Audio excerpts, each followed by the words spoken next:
৩২ নম্বর রোডে বঙ্গবন্ধু জাদুঘর হিসেবে যেটা পরিচিত ছিল, সেই জাদুঘরটিকে বিনষ্ট করা হলো 5ই অগস্টের পরে, এবং 15ই অগস্টের যে সরকারি শোক দিবসের ছুটি ছিল সেটাও আপনার সরকার বাতিল করলো, এবং বঙ্গবন্ধুর বহু ভাস্কর্য ভেঙে ফেলা হয়েছে। এ নিয়ে বেশ খানিকটা সমালোচনাও আছে।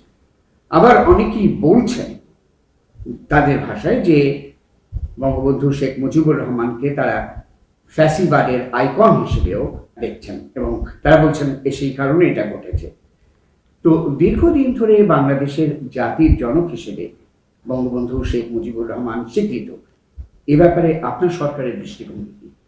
আপনি পুরনো দিনের কথাবার্তা বলছেন, এর মধ্যে একটা গণ অভ্যুত্থান হয়ে গেছে, আপনার মধ্যে স্মরণে নেই। এর মধ্যে আপনি এমনভাবে কথা বলছেন যেন এইসব ঘটনা ঘটেই নেই।